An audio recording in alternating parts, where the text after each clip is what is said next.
A $200 hole in the backyard can outperform a refrigerator all winter using zero electricity, so why can doing it wrong trigger federal fines of thousands of dollars per day? The answer involves buried gas lines, a Cold War-era child safety law, and an invisible gas. For generations of American families, the root cellar was not a novelty, it was the household pantry. Before electric lines spanned the countryside, preserving the autumn harvest through the dead of winter was a matter of survival, and the earth itself provided the solution. Almost every homestead and family farm relied on some variation of an underground cellar to keep potatoes, carrots, and apples fresh for months. But as modern home refrigeration swept the nation in the mid-20th century, this simple, passive technology was rapidly abandoned and nearly forgotten. Today, a new wave of gardeners, homesteaders, and preppers is looking backward, rediscovering these low-cost, low-tech methods to reclaim a traditional form of self-reliance right in their own backyards. The secret to this ancient preservation method lies just a few feet beneath our boots. While air temperatures swing wildly from freezing nights to sunny afternoons, the soil remains remarkably stable. In most temperate climates, once you dig down just 3 to 4 feet, the earth maintains a constant temperature of roughly 50 to 55 degrees Fahrenheit year-round. But keeping vegetables fresh requires a specific environment. According to Cooperative Extension Services and USDA research, most root crops store best at temperatures between 32 and 40 degrees Fahrenheit, with a relative humidity of 85 to 95%. To close that gap, a passive root cellar relies on the cold winter air and thick insulation, but the design must account for the local frost depth. If the container sits too shallow, the crops inside will freeze and rot. The depth of this frost line varies dramatically across the country. In the deep south, the ground freezes less than 6 inches deep, while in the upper Midwest, the frost line can plunge more than 60 inches below the surface. Dig a hole slightly larger than the container.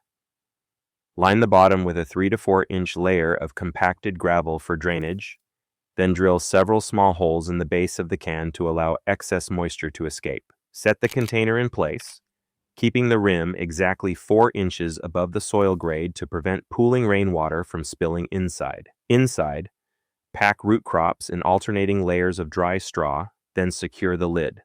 2 4-inch PVC pipes inserted through the top create a natural convection current, drawing cool air in and letting stale air escape. To shield the unit from deep winter freezes, pile a foot of loose straw over the lid and cover the entire mound with a weighted, waterproof tarp. A basic single-can build costs as little as $35. Even a complete 2-can system with proper vents, gravel, and straw tops out around $200. Compared to the continuous, year-round electric draw of a modern chest freezer, this simple, passive setup is far cheaper over time, providing reliable food security without a utility bill. In practice, this simple 2-can setup works incredibly well. One northern gardener reported keeping over 60 pounds of potatoes and 30 pounds of carrots crisp and edible right through the coldest months of the year. This underground environment is ideal for root crops like carrots, beets, and cabbage, as well as firm apples. However, storing them together requires a bit of strategy. Apples release ethylene gas as they ripen, which causes neighboring potatoes to sprout and spoil. Keeping your apples in their own dedicated container solves this problem completely. Meanwhile, other autumn favorites like winter squash and pumpkins should stay out of the cellar entirely. They prefer warmer, drier conditions between 50 and 55 degrees, making a dry closet or basement shelf a much better home. Burying an old refrigerator or chest freezer is the exact shortcut that turns a simple backyard project into a federal violation. Under Section 608 of the Clean Air Act, it is illegal to vent chemical refrigerants into the atmosphere. Before any cooling appliance is scrapped or buried, an EPA-certified technician must legally recover these gases. Ignoring this requirement can trigger civil penalties of up to $37,500 per day, and the EPA actively pays cash rewards to citizens who report illegal venting. Beyond the severe legal risks, burying these units poisons the very land you want to live on. Older appliances contain chlorofluorocarbons in their insulation foam, mercury-based switches, and contaminated compressor oils. As the metal shell inevitably rusts and collapses underground, these toxic substances leach directly into your garden soil, ruining the ground where you grow your family's food. Before the late 1950s, household refrigerators featured heavy mechanical doors that latched tightly from the outside. Once closed, they could not be opened from within. This design turned discarded appliances into silent, airtight hazards. Between January 1954 and June 1956, 54 children were documented as trapped inside abandoned refrigerators. 34 of them died of suffocation.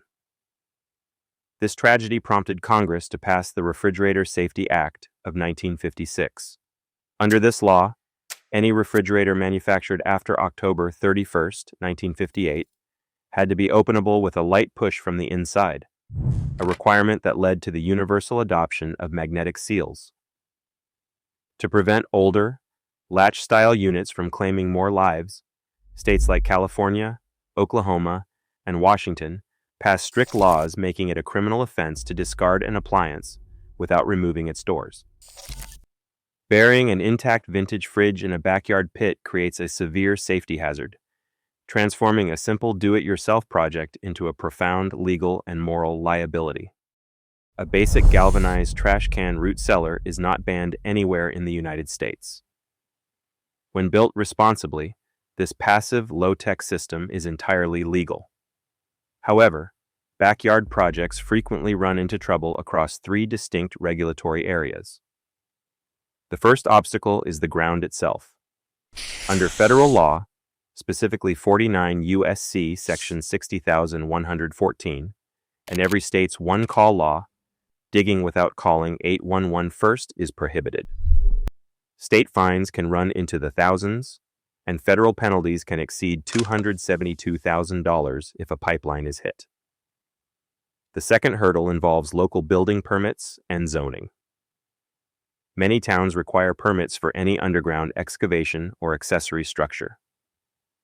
Small builds under 100 square feet are often exempt, and many states exempt farm buildings, but you must verify your local rules. Homeowners association regulations and local zoning ordinances can also ban outbuildings entirely. An unpermitted structure often creates major complications during a future home sale or property inspection. Building a simple, passive root cellar is completely possible when you follow local guidelines and dig safely. Did your family ever use a traditional root cellar to preserve their harvests? Let us know in the comments below. Even after harvest, vegetables and fruits remain alive, continuing to breathe. Inside an enclosed underground space, this respiration consumes oxygen and releases carbon dioxide. Because carbon dioxide is heavier than air, it sinks, pooling at the floor of a sealed cellar with no air movement.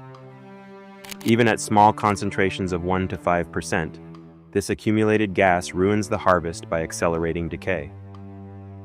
In a larger, walk-in cellar, it can build into a silent suffocation hazard for anyone who steps inside. The solution is a passive two-pipe ventilation system. Running a low air intake pipe down to the floor brings in fresh oxygen, while a high exhaust pipe near the ceiling vents warm air, carbon dioxide, and trapped ethylene gas, keeping both the food and the builder safe. Traditional cellaring remains a safe, self-reliant art. When built legally, these simple underground systems bypass modern vulnerability. True security lies in respecting both the earth and the law. Did your family ever use a root cellar? Tell us below.